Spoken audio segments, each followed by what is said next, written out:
O, di ba yan mga idol? Mabilis lang ang trabaho kapag ganyan yung ginagawa mo. So kung ako sa iyo mga idol, sa panahon ngayon, dobling sikap lang para sa pamilya, para sa pangarap, huwag mawala ng pag-asa. Laban lang sa buhay mga idol. Noong unang panahon, pag bumalat ka ng niyog, itak yung ginagamit nito. Parang ganito.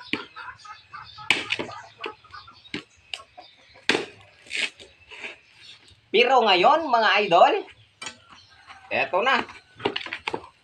Ito na yung ginagamit natin ngayon. Coconut dehusker mga idol.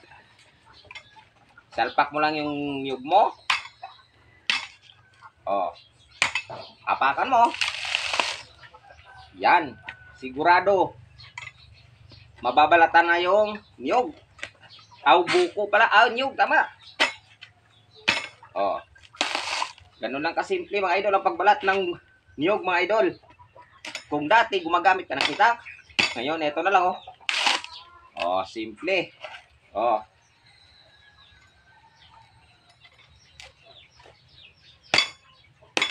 Oh. Yan, ganun lang kasimple mga idol ang pagbalat ng niyog.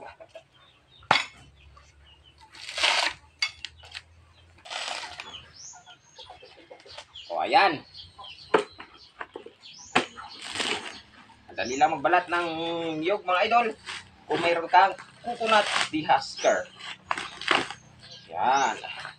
O, diba? Kahit si Mrs. kayang-kaya na. O, hindi mo na kailangan pang tabas-tabasan yung puwet ng ating niyog kung yung babalatan.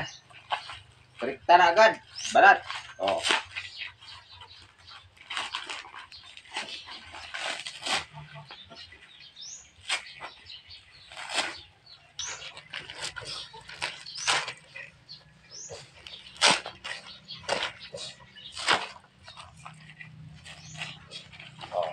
Charan! Charan! Kung noon mga idol, ang ating ginagamit na kayuran sa ating pagkayod ng niyog ay ganito. Ayan. So, magkakayod tayo ngayon mga idol gamit ang panibagong teknolohiya. Pero bago yan, bibiyakin muna natin ang niyog natin mga idol.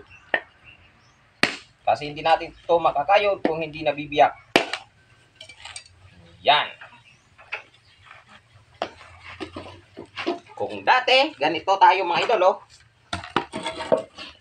Yan. Upo. Huwag kayong mag-alala, madumi yung paa ko kasi papakain ko to sa manok namin. Oh, ganyan.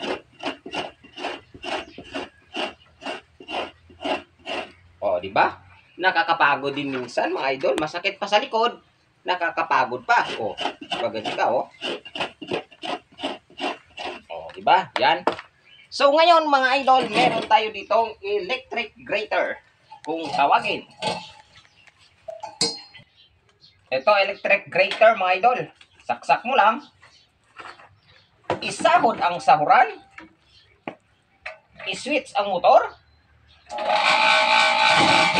Pagkatapos, kayod na mga idol.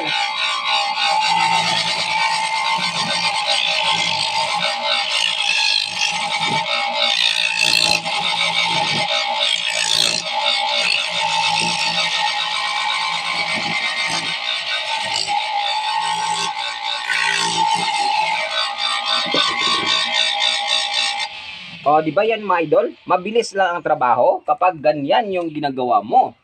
So, kung ako sa iyo mga idol, sa panahon ngayon, dobling sikap lang para sa pamilya, para sa pangarap, huwag mawala ng pag-asa. Laban lang sa buhay mga idol hanggat kaya. Kaya ko nga na wala akong kamay, ikaw pa kaya? God bless sa iyo. Sa ating lahat.